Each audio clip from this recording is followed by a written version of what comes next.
बिस्मिल्लाहिर्रहमानिर्रहीम। अस्सलाम वालेकुम नाज़रीन, मैं हूं डॉक्टर मोहम्मद नासिर सिद्दीकी। आज मैं इस वीडियो में आपके साथ हाइपरटेंशन के बारे में डिस्कस करूंगा। ये सिलसिले की मेरी 5वीं और आखिरी वीडियो है। इस वीडियो में मैं आपके साथ डिस्कस करूंगा कि हमारे पास कौन कौन सी होम्योपैथिक अद्वियात हैं जिनके जरिए हम ब्लड प्रेशर के मरीजों का इलाज कर सकते हैं, और खास तौर पर उन मरीजों का इलाज कर सकते हैं जिनका ब्लड प्रेशर एलोपैथिक दवाएं लेने के बावजूद भी कंट्रोल में नहीं आता। तो आइए हम अपनी वीडियो का आगाज करते हैं। Homeopathic treatment of hypertension. Homeopathic medicines acts on our central nervous system directly when they are in the form of potency, an alcoholic solution containing very little quantity of the medicine in nano milligram of the medicinal material. Homeopathic अद्वियात जो हैं वो directly हमारे central nervous system के ऊपर जाकर काम करती हैं जब ये पोटेंसी की शक्ल में होती हैं। पोटेंसी यानी उसकी अल्कोहलिक सोल्यूशन, जिसके अंदर दवा की बहुत ही मामूली सी मिकदार होती है जो कि नैनो मिलीग्राम में होती है। When they are in the form of mother tincture, they contain medicinal material in milligram in liquid form and also acts on nervous system to produce their effect, which are determined by the method of human proving, a method by which the medicinal effects on the healthy human being are determined and recorded and prescribed on the basis of similarity to treat the disease condition. यानी ये पूरा एक तारुफ मैंने आपके सामने homeopathy का आपके सामने रख दिया है कि होम्योपैथिक मेडिसिन जो है वो हमारे सेंट्रल नर्वस सिस्टम के जरिए काम करती हैं। जब ये पोटेंसी की शक्ल में होती हैं तो इसमें बहुत ही मामूली सी दवा की मिकदार होती है जो कि आगे चल के आपके साथ मैं डिस्कस करूंगा, जिसको मालूम करने के लिए हमें बहुत ही हसास किस्म के इलेक्ट्रॉनिक आलात की जरूरत पड़ेगी। और जब ये मदर टिंचर फॉर्म में होती है तो इसके अंदर मेडिसिनल मटेरियल भी होता है, लिक्विड फॉर्म में होता है, और ये दवा जो है ये भी हमारे सेंट्रल नर्वस सिस्टम के ऊपर इफेक्ट करती है। और ये दवाओं के बारे में हमें कैसे पता चलता है कि कौन सी दवा कौन सा इफेक्ट इंसानी जिस्म पे करेगी, तो ये एक तरीके के जरिए मालूम किया जाता है होम्योपैथी में, जिसको हम कहते हैं ह्यूमन प्रूविंग।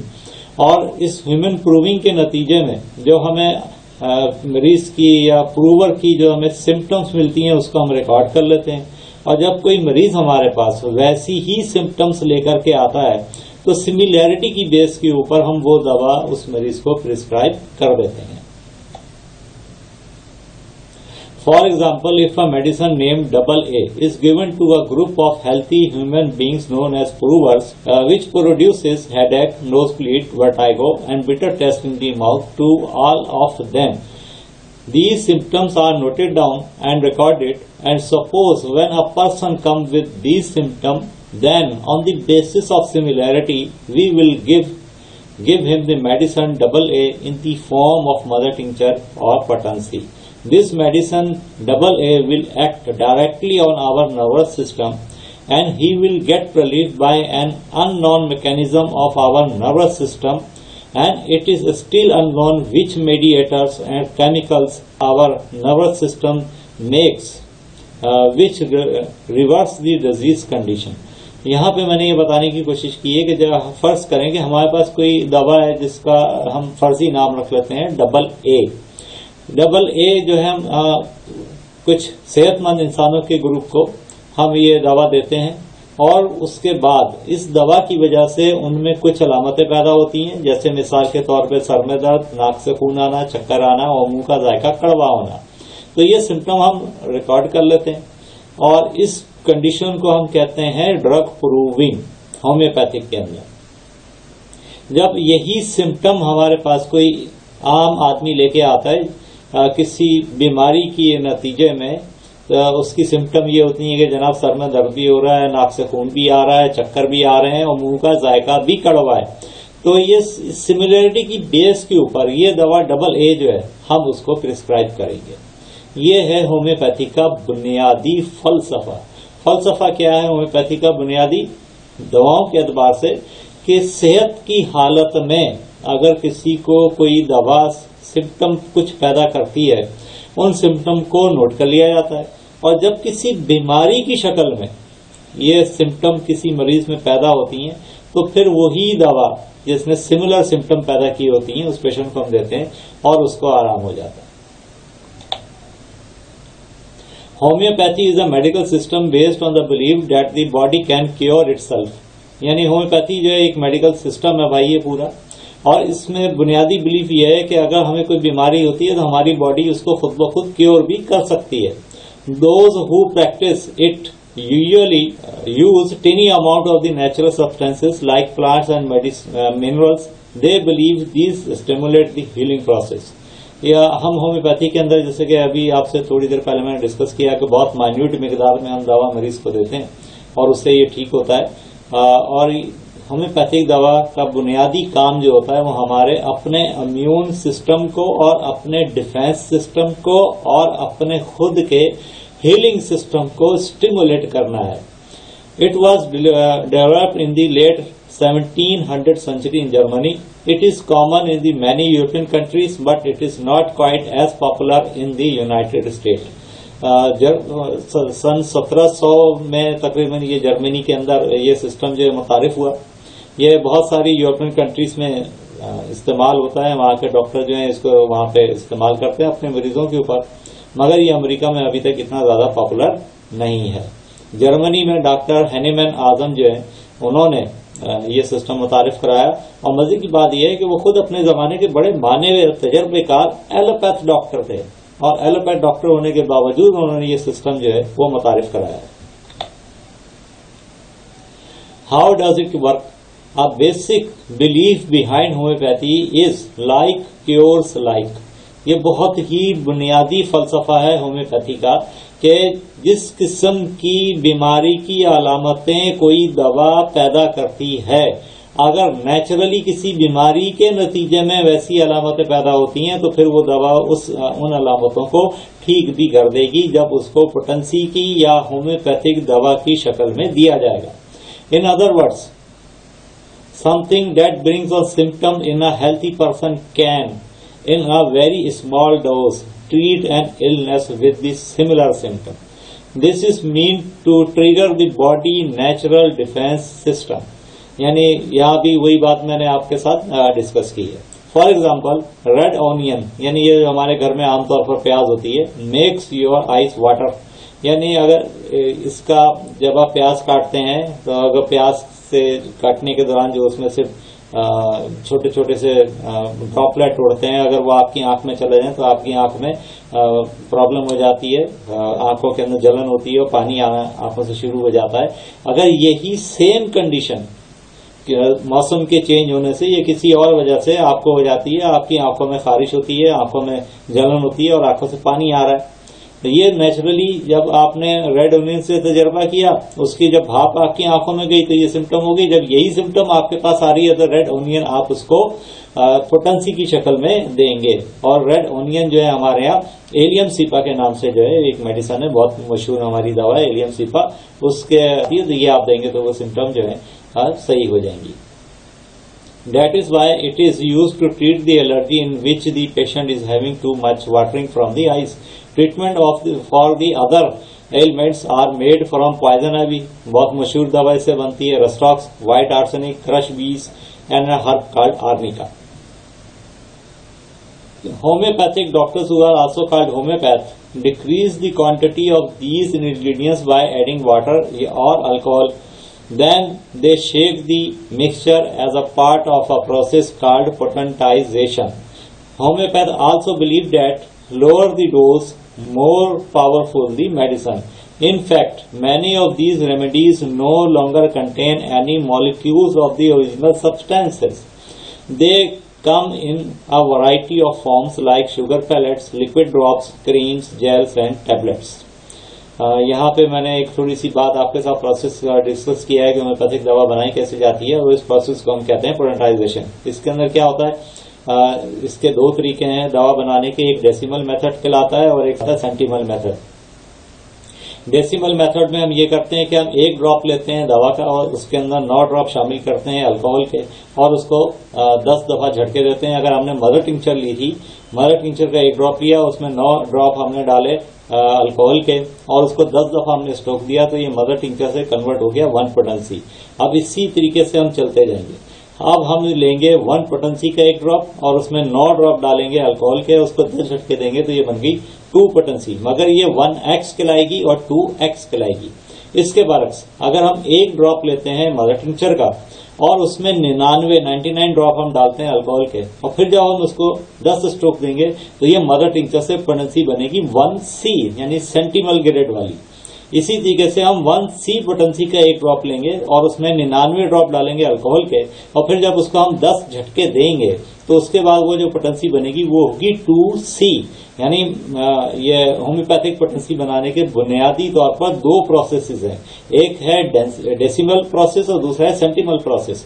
तो इन दोनों के जरिए जो दवा बनाने का तरीका है इसको हम कहते हैं पोटेंटाइजेशन। और फिर ये मेडिसिन जो है कई फॉर्म में हम बना सकते हैं। इसी तरीके से अगर हमने शुगर में बनानी है तो हम 1 ग्राम लेंगे उसका मदर टिंचर का या उस सब्सटेंस का जिससे हमें 1x बनाना है और उसके अंदर 9 ग्राम हम मिला देंगे शुगर ऑफ मिल्क और फिर उसको ट्राइचुरेट करेंगे। इसके बरक्स अगर हम 1 ग्राम लेते हैं मेडिसिनल मटेरियल और उसमें 99 ग्राम डालते हैं उसके शुगर ऑफ मिल्क के और फिर जब हम उसको ट्राइचुरेट करेंगे, रगड़ेंगे 1 घंटे तक, तो उसके बाद जो हमारे पास मेडिसिन की फॉर्म बन के आएगी वो कहलाएगी 1C, एक्स में नहीं होगी। ठीक है जी। During your appointment, a homeopath will ask a number of questions about your mental, emotional and physical health. Then he will prescribe the remedy that best match with all of your symptoms. If you could not get relief, then he will tailor the treatment for you. You can also buy over-the-counter homeopathic medicines at the drug store and health food centers. The dosage and quality of these products depends on the manufacturer. यहाँ ये समझ लें कि जब आप किसी homeopath के पास जाते हैं तो वो सिर्फ आपकी बीमारी का इलाज नहीं करता बल्कि वो आपको एज अ होल पेशेंट देखता है कि आप कैसे हैं, आपका कलर कैसा है, आप मोटे हैं, ताजे हैं, आप तेजी के साथ बात कर रहे हैं, आप आहिस्ता आहिस्ता बात कर रहे हैं, आप डिप्रेस लग रहे हैं, आप बहुत ज्यादा हैप्पी लग रहे हैं, आप बहुत ज्यादा गुस्से वाले लग रहे हैं, या क्या है, ये सब चीजें वो नोट करता है। उसके साथ वो ये नोट करता है कि भाई आप जो है उसके पास कंप्लेन लेके आए वो क्या है और फिर उसकी सिमिलैरिटी की बुनियाद के ऊपर वो आपको होम्योपैथिक दवा जो है वो तजवीज करता है। और होम्योपैथिक दवाएं जो हैं ये आमतौर पर स्टोरों में मिल जाती हैं और इसकी क्वालिटी डिपेंड करती है कि वो किस मैन्युफैक्चरर ने बनाई है। जैसे इस वक्त दुनिया में सबसे ज्यादा होम्योपैथिक दवाएं बनाने वाली फेमस कंपनी जो है वो विलमार श्वाबे कंपनी है। Do not use homeopathic medicine for life-threatening illnesses like acute attacks of asthma, last stage of cancer, acute heart disease, या in emergencies. You should also avoid using it in place of vaccines. यहाँ ये मेरी एक personal advice है homeopath doctors के लिए कि भाई डॉक्टर के गले में फंदा बड़ी जल्दी फिट हो जाता है अगर पेशेंट खुदा न खास्ता मर गया, आपको कोई एजाज नहीं देगा। हाँ, ये याद रखिएगा मेरी, ये बहुत प्रैक्टिकल बात है। अगर मरीज की हालत ऐसी हो रही है कि उसको लग रहा है कि खुदा ना खास्ता ये मरने वाला है तो उसको बराए मेहरबानी मैं अपनी क्लिनिक पे ट्रीट नहीं करता, मैं उसको फौरन इमरजेंसी मेडिकल सेंटर में भेजता हूँ। तो आप भी यही करें, किसी भी किस्म की लाइफ थ्रेटनिंग इमरजेंसी में जिसमें जान जाने का खतरा हो, बराए मेहरबानी मरीज को ट्रीट करने की कोशिश ना करें। सम homeopathic products called nosodes are marketed as an alternative for vaccines, but there is no research to prove they are effective. कुछ हमारे पास नोसोड्स होते हैं जिनको हम वैक्सीन की जगह पे होम्योपैथिक में इस्तेमाल कर सकते हैं, मगर इसका कोई प्रैक्टिकल प्रूफ एलोपैथिक सिस्टम के हिसाब से नहीं। हमारे पास तो है भाई, हम तो ये कह सकते हैं कि पेशेंट की सिम्टम अगर रिलीफ हो गई तो भाई और क्या चाहिए, मगर एलोपैथी कहता है कि भाई इसका जो है वो प्रूफ लाओ, इसको लेबोरेटरी में प्रूफ करो। तो नोसोड को हम कैसे प्रूफ करें? इसका एक ही तरीका है कि किसी ऐसे पेशेंट का ब्लड सैंपल आप ले लें जिसको किसी किस्म की कोई इन्फेक्शन है, जैसे फॉर एग्जांपल आजकल कोरोना चल रहा है तो कोरोना की ले लें। अगर कोरोना का नोसोड बनाया है, किसी ने बना लिया है, तो वो क्या करे, पेशेंट के सैंपल में से सीरम अलग करे, सीरम के ऊपर जो एक कतरा उस नोसोड का डाल दे। अगर वो नोसोड का एक कतरा डालने से सीरम के अंदर से कोरोना वायरस के जरासीम जो है, ये कोरोना वायरस जो है वो फिनिश हो जाता है, तो इट मीन्स कि आपका ये नोसोड जो है just like as a vaccine. it can be used. Okay.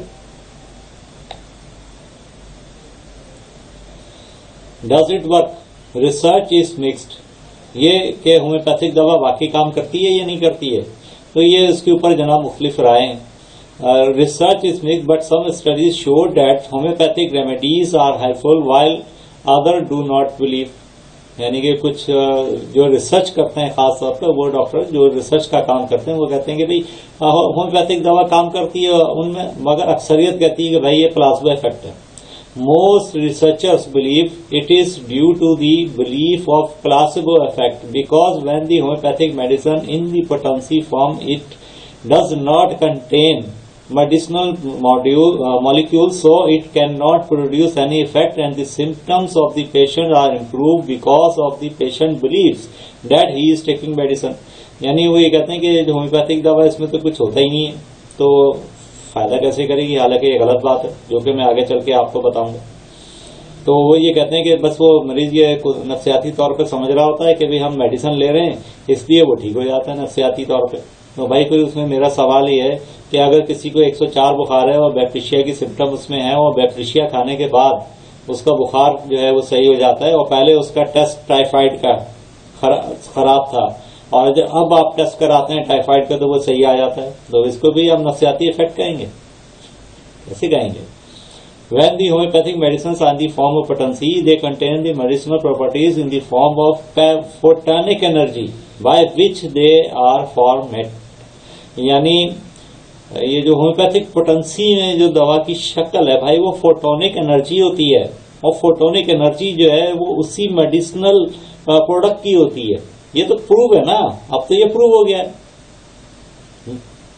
तो जब ये फोटोनिक एनर्जी हमारे जिस्म में जाती है तो उसके नतीजे में फिर हमारा जो नर्वस सिस्टम है वो इसको ट्रिगर करता है, इसको आइडेंटिफाई करता है. आइडेंटिफाई करने के बाद ये फिर वही काम करता है जो बीमारी को खत्म करने के लिए हमारे जिस्म में होना चाहिए. ठीक है भाई. उसके बाद मैं आपसे डिस्कस करता हूं कि हमारे पास होम्योपैथिक में तो वैसे बहुत सारी अद्वियात हैं जो कि ब्लड प्रेशर को ठीक कर सकती हैं, मगर मैं आपके साथ सिर्फ वो अद्वियात डिस्कस करूंगा जिनको प्रैक्टिकली मैंने आजमाया है, खुद अपने ऊपर आजमाया है और उसमें मुझे अच्छा रिजल्ट मिला है. तो उसमें जो सबसे पहली दवा जो है, जो हाई ब्लड प्रेशर के लिए, अनकंट्रोल हाइपरटेंशन के लिए, खास तौर पर उस हाइपरटेंशन के लिए जो कि एलोपैथिक सिस्टम की 3-3, 4-4 दवाएं लेने के बावजूद भी जनाब कंट्रोल में नहीं आ रहा, जो सबसे पहली दवा, बहुत अच्छी दवा जो हमारे मैट्रिया मेडिका में शामिल है, वो है जनाब ऑरम मेटालिकम. जो पोटेंसी मैंने इसकी यूज की है वो है 30, और एज अ सिंगल मेडिसिन मैंने इसको यूज करवाया है कि जनाब आप 5 कतरे 4 कप पानी में डाल के सुबह दोपहर रात 3 टाइम डेली ले लें, और कम से कम इसको 1 मंथ कंटिन्यू करें. 5 दिन दवा लें, 2 दिन नागा करें, मुसलसल दवा ना दें. अगर मुसलसल दवा देंगे तो हो सकता है कि दवा की प्रूविंग शुरू हो जाए और पेशेंट की सिम्टम में इजाफा हो जाए. इसकी सिम्टम क्या है? जब आप इसको बोरिक मैट्रिया मेडिका में आप पढ़ेंगे तो उसमें जो सबसे पहली बात आपको मिलेगी वो मिलेगी आर्टीरियोस्क्लेरोसिस. स्क्लेरोसिस का मतलब होता है नॉर्मल टिश्यू का खत्म होना और उसकी जगह जैसे चोट लगने के बाद कोई टिश्यू वगैरह बन जाता है जो कि नॉर्मल नहीं होता, उस तरह के टिश्यूज का आ जाना. ठीक है जी. तो आर्टीरियोस्क्लेरोसिस हाई ब्लड प्रेशर होने की सबसे बड़ी वजह है, जब वो चाहे प्राइमरी हाइपरटेंशन हो या सेकेंडरी हाइपरटेंशन हो, जिससे पहले मैं आपके साथ डिस्कस कर चुका हूं. दूसरी इंडिकेशन जो इसके अंदर बोरिक मैट्रिया मेडिका में आपको मिलती है वो है हाई ब्लड प्रेशर. तो ये हाई ब्लड प्रेशर और मेटालिका में जगह जगह लिखा हुआ है, जब आप इसको थोड़ा सा ध्यान से पढ़ेंगे. उसके बाद है जनाब nightly paroxysm of pain behind the sternum. ये अक्सर जो है हाई ब्लड प्रेशर वाले पेशेंट ये कंप्लेन लेके आते हैं कि जनाब सीने में, ये जो सीने की सामने की हड्डी होती है इसके पीछे दर्द होता है. Sclerosis of the liver, arterial system, brain, feeling of self condemnation and utter worthlessness, profound despondency with increased blood pressure, with thoughts of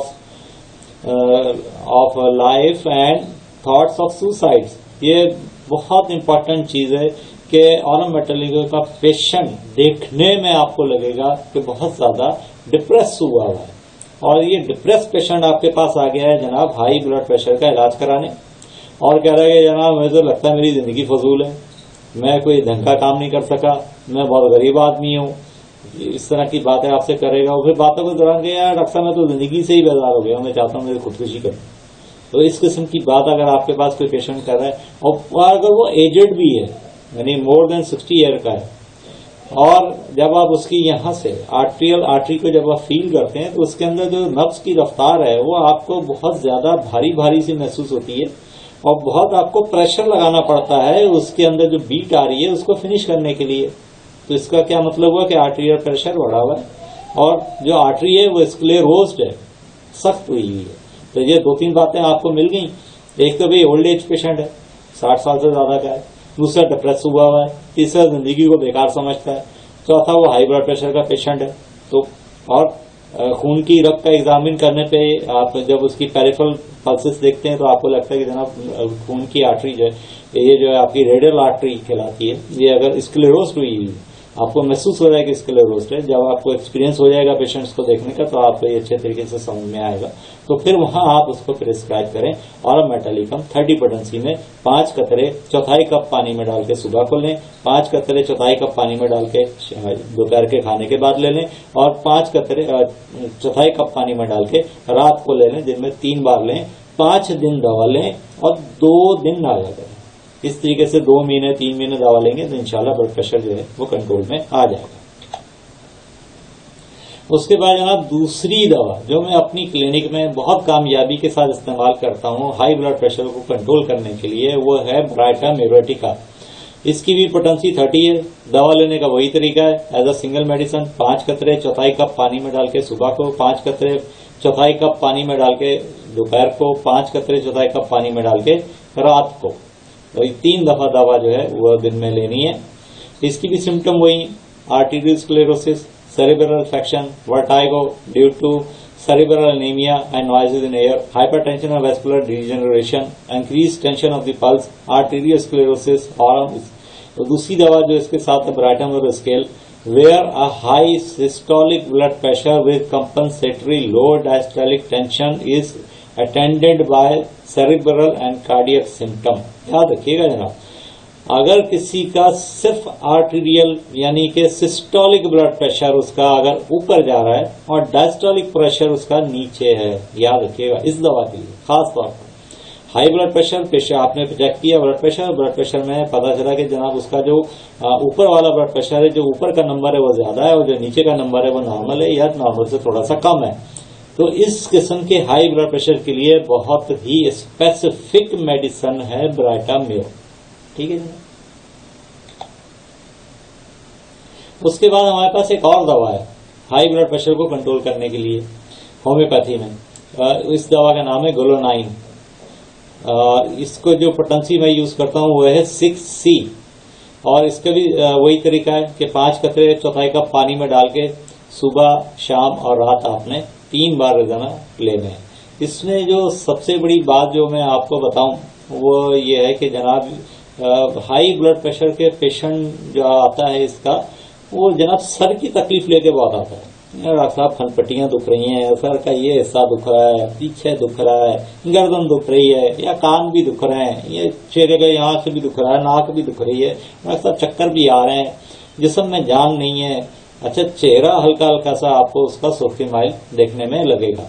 और उसके साथ क्या होता है कि जनाब वो एकदम से जो है कोई किसी भी किस्म की उसका ब्लड प्रेशर अभी तो हाई था एकदम से लो हो गया। इस किस्म की सिम्टम जब आपको मिल रही हो, और ये ज्यादातर हमें सिम्टम मिलती हैं खवातीन के अंदर, तो अगर इस किस्म की सिम्टम का एक मजमुआ आपको मिल रहा है जिसके अंदर पेशेंट कंप्लेन कर रहा है डॉक्टर सर बहुत दुख रहा है, ये दुख रहा है, पीछे दुख रहा है, आंखें दुख रही हैं और ये आंखों के नीचे वाली जगह दुख रही है, डॉक्टर साहब चक्कर भी आ रहे हैं, ब्लड प्रेशर आपने चेक किया, ब्लड प्रेशर हाई है, ठीक है। और अगर मैं कोई गर्म चीज खा लूं, मैं चूल्हे के आगे काम कर लूं, मैं धूप में चली जाऊं तो मेरे सर का दर्द बढ़ जाता है डॉक्टर साहब, साथ साथ ब्लड प्रेशर भी बढ़ जाता है। अब तो जनाब कंफर्म हो गया कि ये गोलोनाइन है।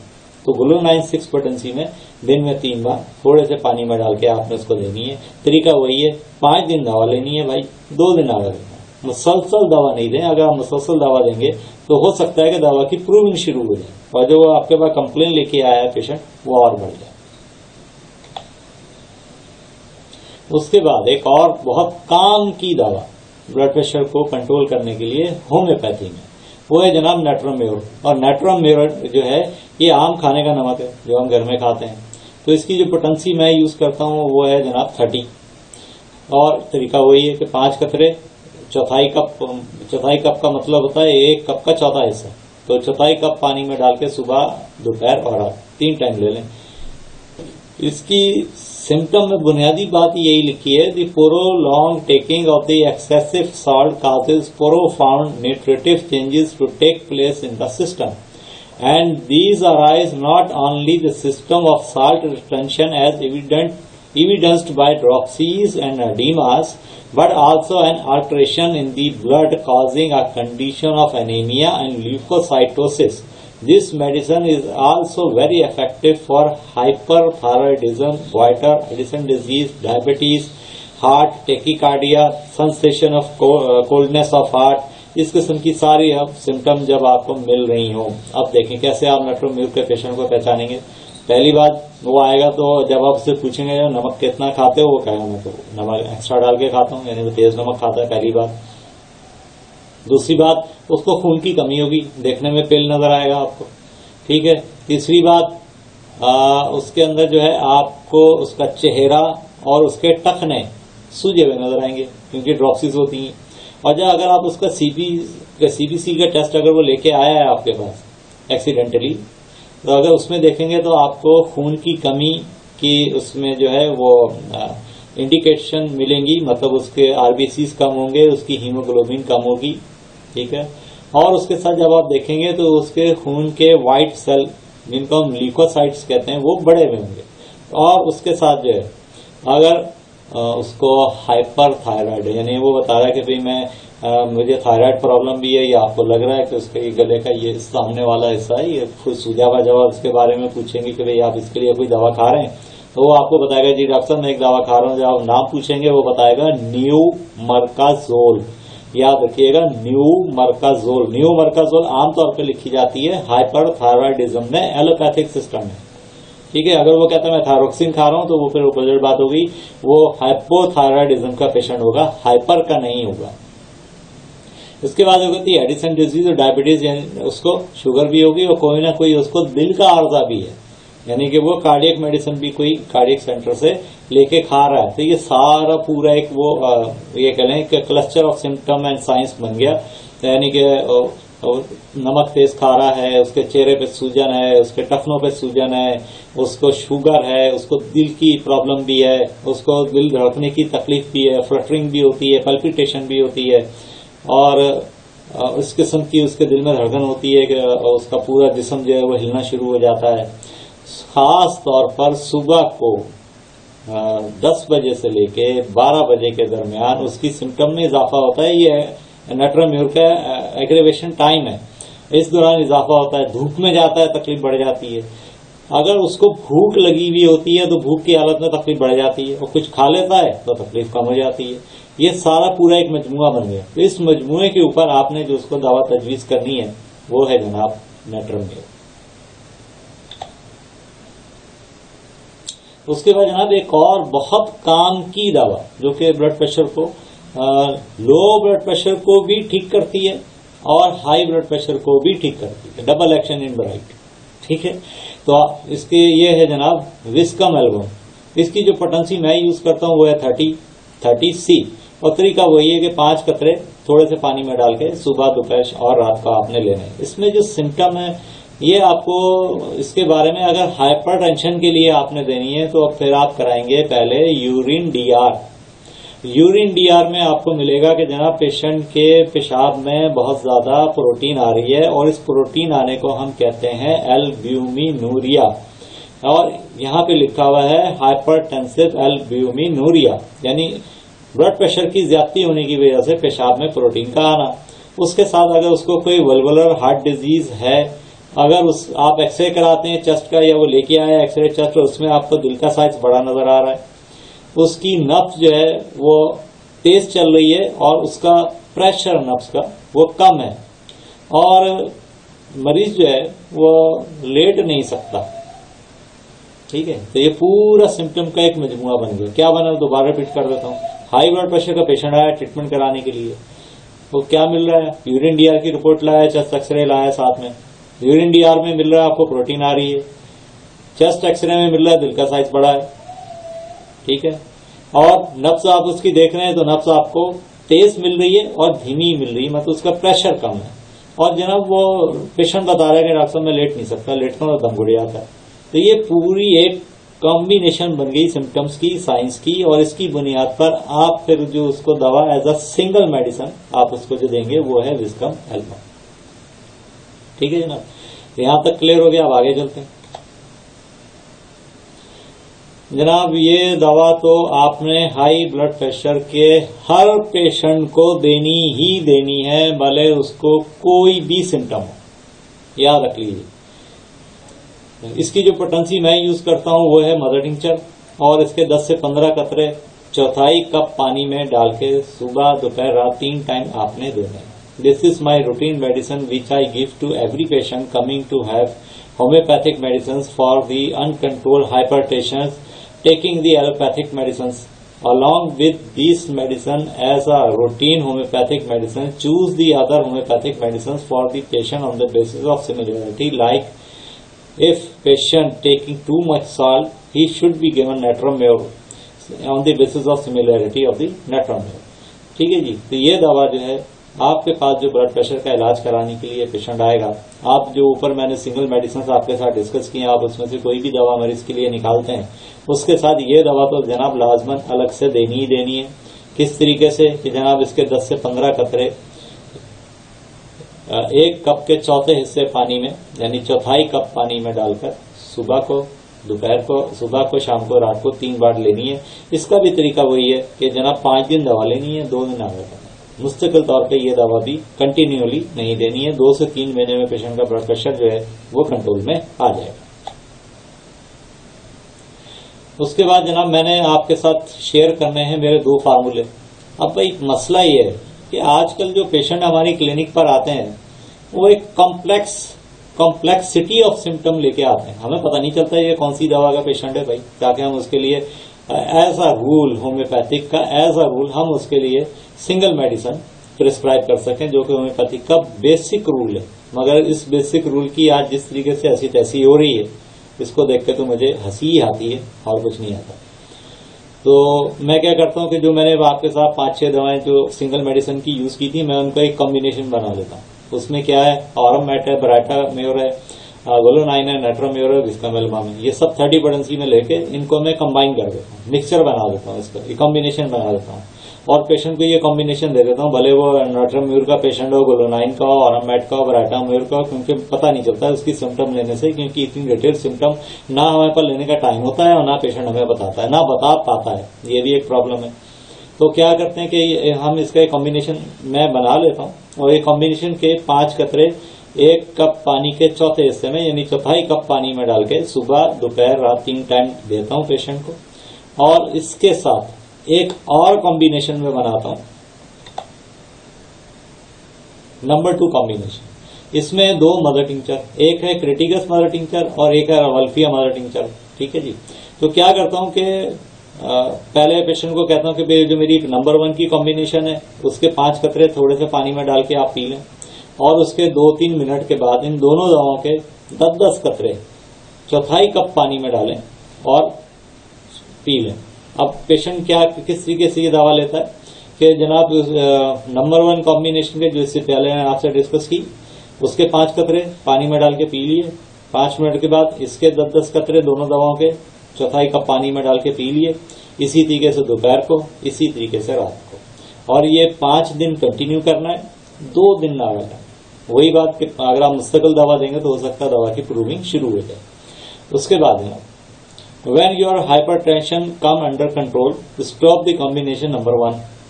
जब 2 या 3 महीने के बाद आप ये देखेंगे पेशेंट के अंदर कि ब्लड प्रेशर जो है वो कंट्रोल हो गया, तो सबसे पहले आपने एक एक करके उसकी हाई ब्लड प्रेशर की एलोपैथिक मेडिसिन को कम करना। किस तरीके से मैं आपको बताता हूँ। जैसे अगर वो पहले डायूरेटिक ले रहा था और उसके साथ वो जनाब एस इनहिबिटर ले रहा था और उसके साथ जनाब वो ARBS इनहिबिटर ले रहा था, जिससे पिछली वाली वीडियोस में मैंने आपके साथ डिस्कस की है। तो सबसे पहले आप ARBS इनहिबिटर जो है बंद कर देंगे और ये अपनी कॉम्बिनेशन दो जो है ये चलाते रहेंगे। जब आप देखेंगे ब्लड प्रेशर कंट्रोल में है तो फिर आप उसके बाद ACE इनहिबिटर बंद करेंगे। फिर आप देखें और डायबिटिक लेता रहेगा आपकी इस कॉम्बिनेशन के साथ। फिर जब आप कुछ अर्से बाद आप देखेंगे 5 से 10 दिन के बाद कि जनाब उसका ब्लड प्रेशर कंट्रोल है, जो वो डाययूरेटिक ले रहा था वो ही बंद करा दें। फिर उसके बाद आपको सिर्फ आपकी 2 दवाएं ले रहे हैं, नंबर 1 कॉम्बिनेशन, नंबर 2 कॉम्बिनेशन। इसको मुसलसल इस्तेमाल कराना है 3 महीने, और इस 3 महीने में बार बार उसका ब्लड प्रेशर आप उसका जो है चेक करना है, रिकॉर्ड रखना है। जब आप देखेंगे कि भाई बार बार दवा इस्तेमाल कराने के बावजूद उसका ब्लड प्रेशर जो है वो सही रह रहा है, अंडर कंट्रोल है, तो फिर आप क्या करेंगे कि नंबर 1 कॉम्बिनेशन जो है वो बंद कर देंगे। And continue rauwolfia mother tincture 10 drops morning and 10 drops night for 6 month. तो सिर्फ रावल्फिया मदर टिंचर जो है 10 कतरे थोड़े से पानी में डाल के सुबह को और 10 कतरे थोड़े से पानी में डाल के रात को 6 महीने तक आपने कंटिन्यू करवाना है। और फिर उसके बाद then if your blood pressure remains under control stop taking this medicine after taking the advice from your homeopathic doctor. तो फिर अगर 6 महीने के बाद भी आप देखते हैं कि सिर्फ रावल्फिया 10 कतरे सुबह और 10 कतरे रात से पेशेंट का ब्लड प्रेशर सही रह रहा है, तो फिर वो आप उसको एडवाइस करें कि अब आप जो है रावल्फिया लेना भी बंद कर दें। ठीक है जनाब। अच्छा, यहाँ मैं आपसे एक बात और अर्ज करना चाहता हूँ।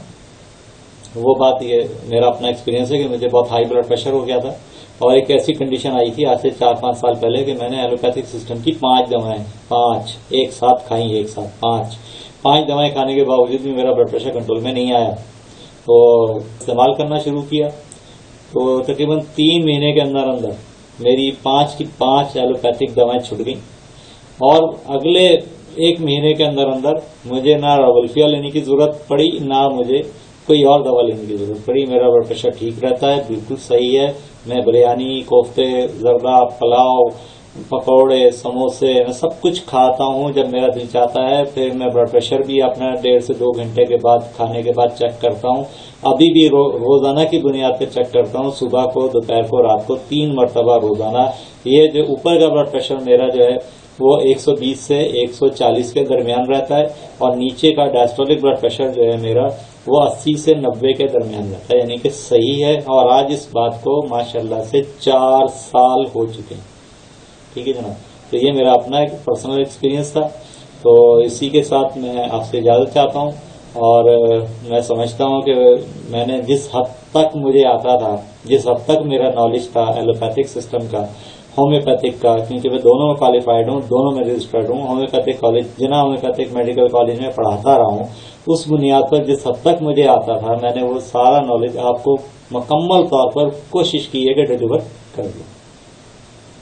तो इस दुआ के साथ इजाजत चाहता हूँ कि अल्लाह ताला सबको शिफा अता फरमाए जो बीमार है और किसी को भी किसी भी किस्म की बीमारी में मुब्तला ना करे। आमीन। अल्लाह हाफिज।